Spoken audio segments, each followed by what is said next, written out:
Assalamualaikum warahmatullahi wabarakatuh.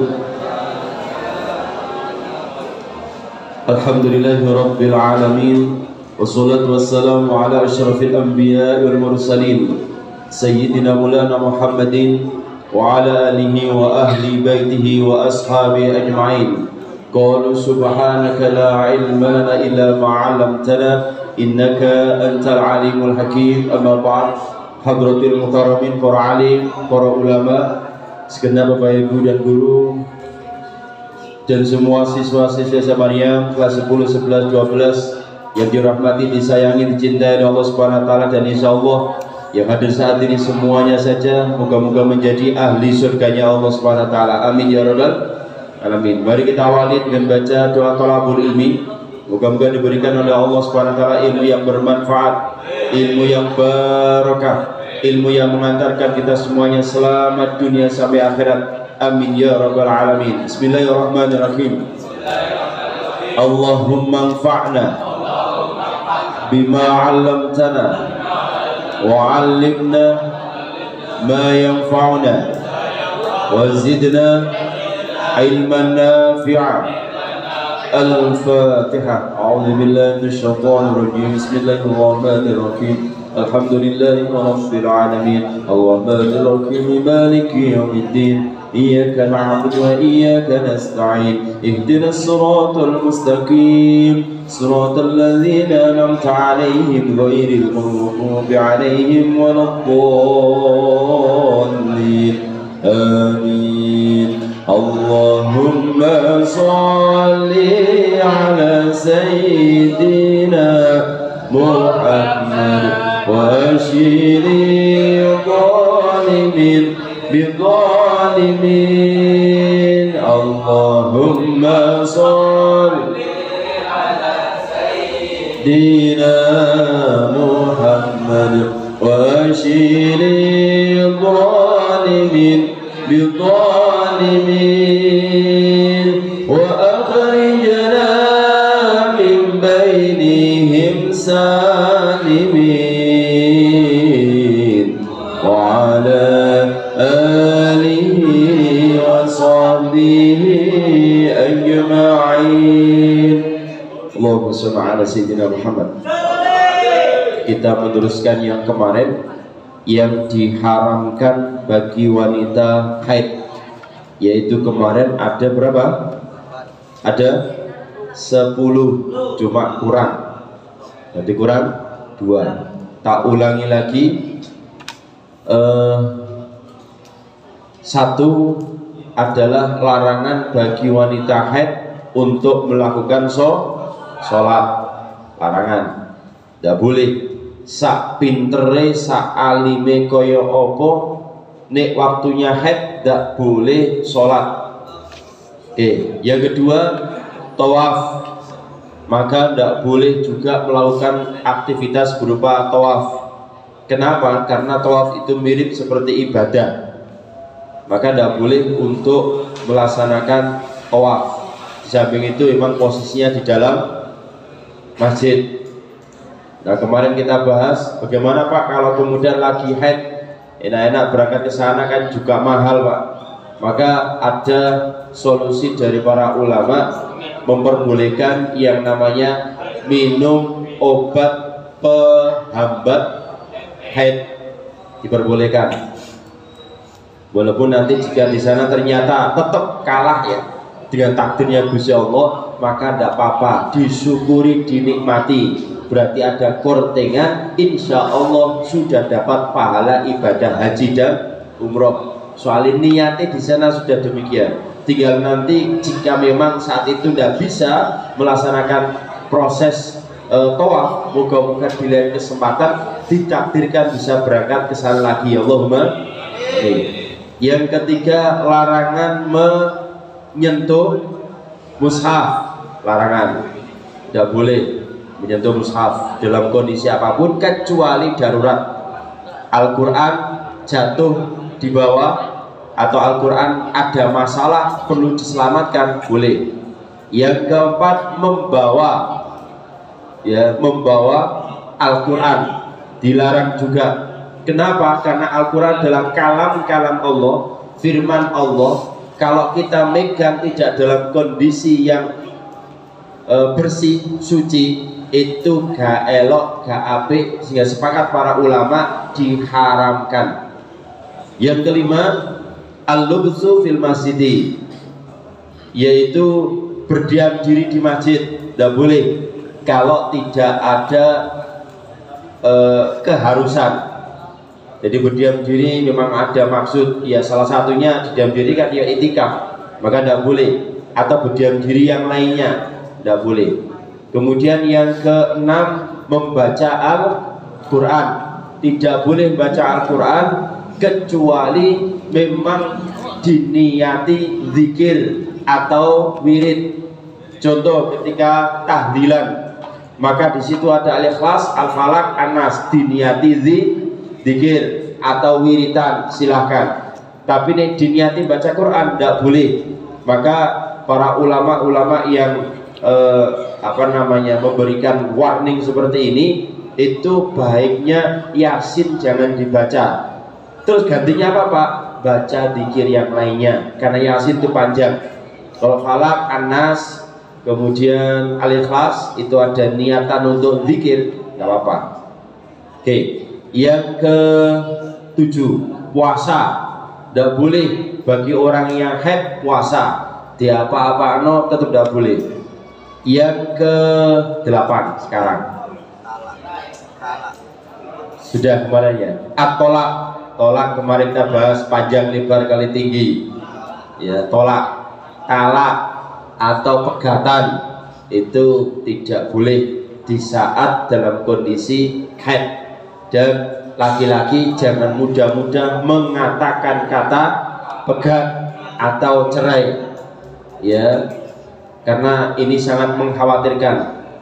Kalau memang harus keputusan yang terakhir, maka diperbolehkan pegatan, cerai. Tapi itu solusi yang terakhir, tidak ada solusi lain kecuali itu, silahkan. Tapi jika masih bisa diperbaiki rumah tangga, jangan kesusu pegatan, jangan tergesa-gesa pegatan. Masalah ekonomi, masalah yang lain sebagainya, padahal itu remeh sekali. Jangan mudah untuk pegatan. Bagaimanapun juga yang sudah ada ramutan ya, yang sudah ada ramutan, mencari yang seperti itu belum tentu dapat. Understand? Kalau diperhatikan. Yang ke-9, al-mururu fil masjidi in khafat talwisahu, lewat di dalam masjid jika takut mengotori masjid. Jadi kalau lewat di dalam masjid ya, lewat jarum sini sampai ke dalam, itu kalau ternyata lewat itu nanti khawatir mengkotori masjid, maka jangan lewat. Dan gunanya apa itu ya? Masuk masjid gunanya apa? Kalau ada gunanya silakan. Ya. Loh Pak, sekarang itu kan ada, mohon maaf, pembalut yang luar biasa dan mahal-mahal, dan rata-rata sudah aman. Ya, tapi gunanya apa mlebu masjid? Nih kalau gunanya gak usah.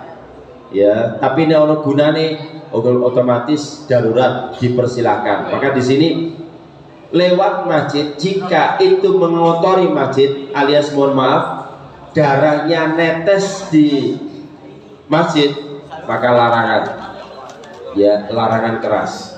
Yang ke-10,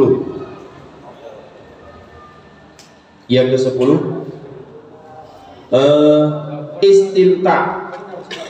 Al-istimta'u baina surati wa rukbati, bercumbu atau istimta di sekitar daerah antara pusar dan lutut. Tahu bercumbu ya? Ya, bermain di daerah itu. Nanti kalau sudah suami istri ya, kelas 12 kan rata-rata nanti tutup buku, buka DE langsung ke sana arahannya. Maka jika yang perempuan itu haid, larangan keras bermain di antara pusar dan lutut. Berarti selain itu boleh Pak? Boleh. Jadi udel atau pusar ke atas dan lutut ke bawah itu boleh. Kalau antara pusar dan udel itu tidak boleh. Tepatnya antara pintu belakang dan pintu depan alias Jawa Tengah itu dihindari, ya, berkumpul di daerah itu atau bermain daerah itu. Engko ndak lali, ya, ndak lali. Kenapa Pak? Efeknya nanti kalau jadi anak dikhawatirkan anak itu mungkin pinter tapi no wakal. Kemana saya sampaikan, gak nakal tok, no wakal. Saking nakali. Itu bahasa Lamongan. Pinter ya ngono, kowe tower. Nah, hati-hati. Atau mohon maaf, anak itu jadi, mohon maaf ya, idiot. Gitu ya. Itu karena Pak berkumpul di saat itu. Atau ada yang meneliti punya penyakit lepra, penyakit kulit. Hati-hati. Tapi belum tentu, ya, ketika ada orang-orang yang kejadian seperti ini, belum tentu dia kumpul waktu itu, belum tentu juga. Tapi itu mengantisipasi. Understand? Guna mau rasani. Ono wong idiot, berarti Pak ning mbokne iki kumpule waktu haid. Oh, belum tentu. Belum tentu. Bisa juga cobaan atau ujian. Makanya ini warning bagi kalian yang mau kumpul haid, jangan. Ya, tapi ketika ada orang-orang yang mirip-mirip seperti itu, jangan langsung disimpulkan. Mau simpulkan, oh, arek iki wakal berarti kumpul waktu haid, belum tentu. Utawa arek iki gowo-blowo terus kemudian idiot, belum tentu juga. Bisa-bisa juga emang gennya, mohon maaf ya, gennya gak pinter akhirnya nurun kepada gak pinter juga bisa. Tapi jangan mudah menjustis itu. Cuma warning, nanti kalau kalian punya istri yang lagi haid, jangan berkumpul. Yang istrinya haid dia ngomong, Mas, aku saya lagi haid, jangan di daerah itu Mas, tak layani di daerah lain. Allahumma sholli ala sayyidina Muhammad. Itu ya, paham ya? Nah, larangan itu. Loh Pak, kalau saya waktu haid, perempuan waktu haid, suami istri Pak, sementara suami saya itu, mohon maaf, rodok hiper, rodok kebanteran Pak, bagaimana? Maka mohon maaf, boleh memakai tangannya istri untuk mengeluarkan sesuatu. Larangan onani pakai tangan sendiri, tapi pakai tangannya istri boleh. Sing penting istrine, bojone dewe. Sing gak oleh bojone. Loh ini barangkali loh Pak Ulum dulu ketika ngaji tidak menerangkan nih. Nah, tak terangkan ini BE lali atau BE apa namanya, ada hal-hal yang ingin diterapkan, maka boleh berkumpul suami istri, tapi di lain itu dan boleh pakai tangannya istri. Tidak boleh suami atau laki-laki pakai tangannya dewe otak olah alias onani, tidak boleh. Kenapa Pak larangan onani? Kuatir korosone nikmat ngono arasan rabi, alasan nikah lah Pak, es ngene es enak Pak, lah kate rabi ngurmat arek wedok karo ngono duwe anak, es ngene lah, itu sehingga onani dilarang. Understand? Tapi nanti dalam pernyataan tertentu atau kasus tertentu nanti bisa diperbolehkan. Oke. Yang berikutnya 11. Yo jare 10 Pak, apaan? Wanita haid larangan memotong kuku dan rambut. Wanita haid larangan memotong kuku dan rambut. Jadi larangan untuk motong kuku. Kenapa Pak? Sebab orang yang haid itu masih dalam kondisi kotor. Maka kukunya di saat haid itu, kalaupun terpaksa harus dipotong, tolong dikumpulkan. Rambut, jangan potong rambut, larangan. Tapi kalau seumpama ada rambut yang rontok, ada dua versi. Ada yang mengatakan pancene rontok sakarepe dhewe ya babahno. Tapi ulama yang hati-hati, khususnya yang Syafi'iyah, rambut atau kuku yang rontok dengan sendirinya dikumpulkan.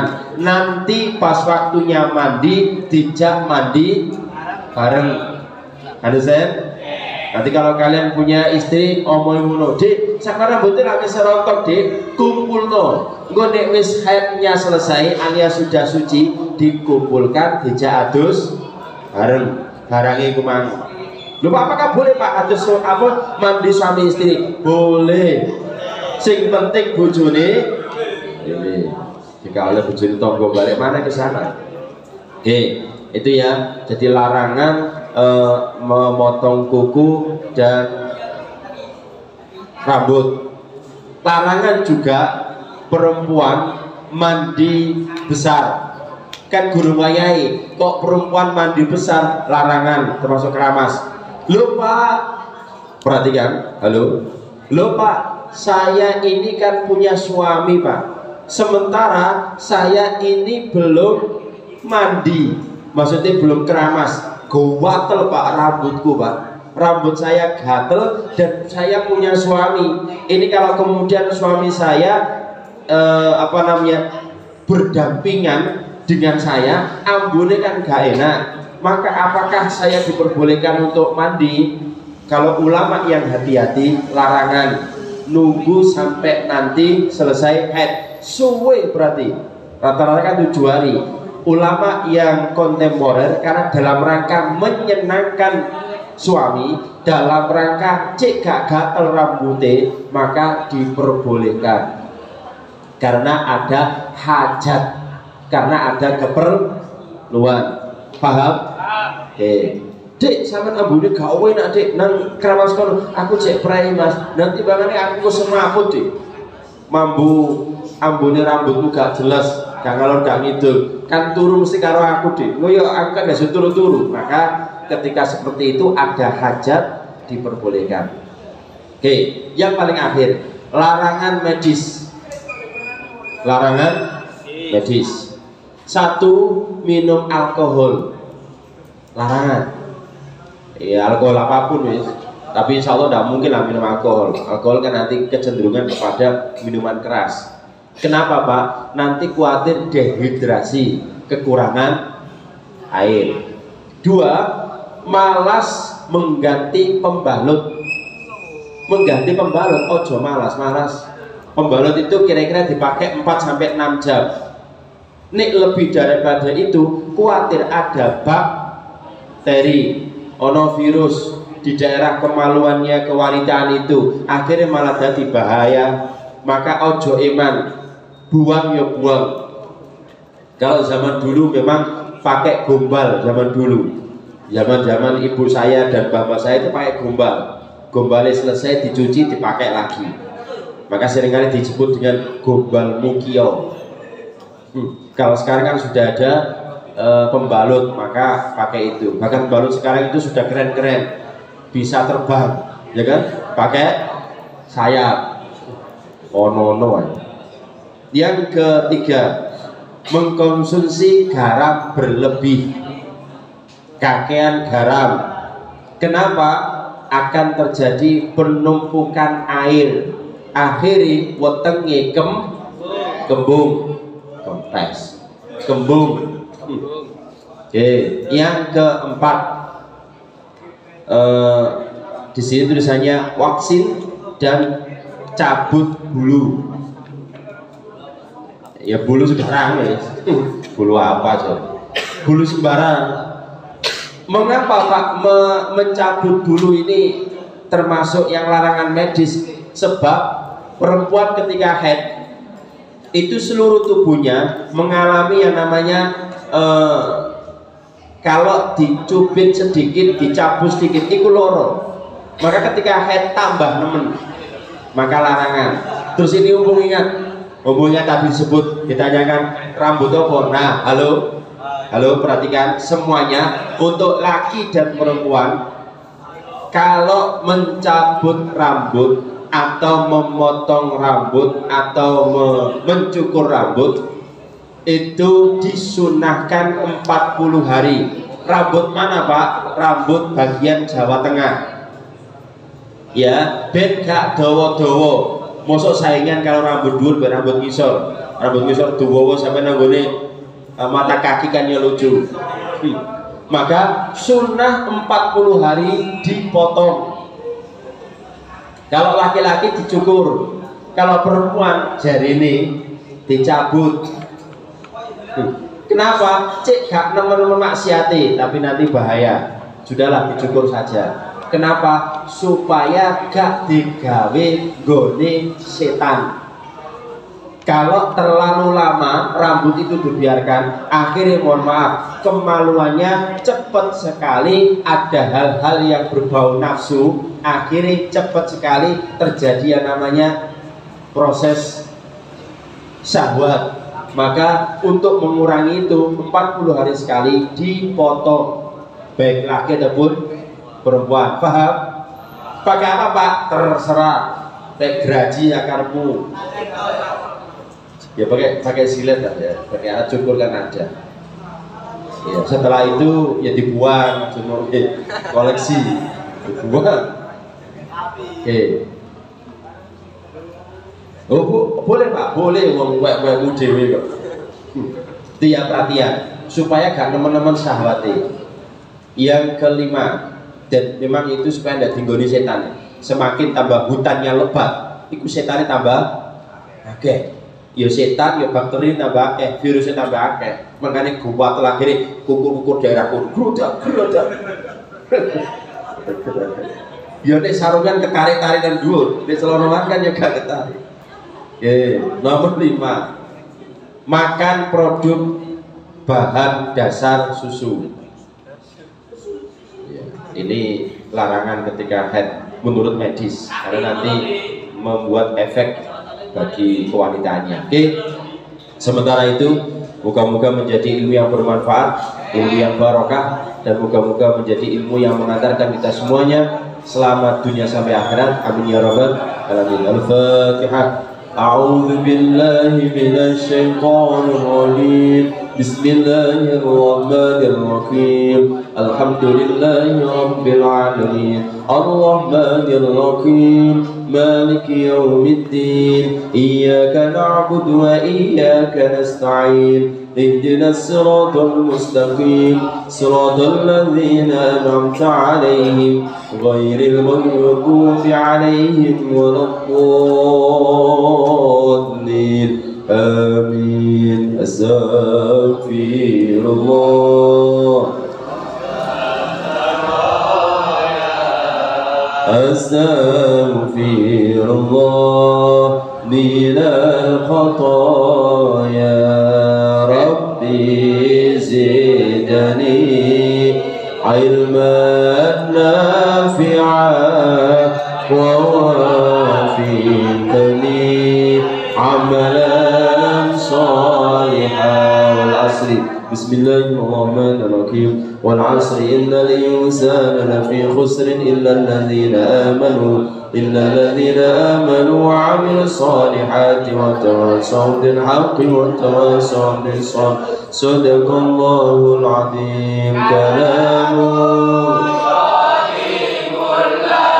يمل سماء تنزل عن قول وفعل ونية به أستفي منكم إن نور دليل لقلبي عندك لي وخيراتي فيا ربي ماتعني بسر حروفه ونور به قلبي وسمعي ومقالاتي كفرة المجلس. سبحانك اللهم وبحمدك أشهد أن لا إله إلا أنت أستغفرك وأتوب إليك. اللهم وفقنا على الطريق.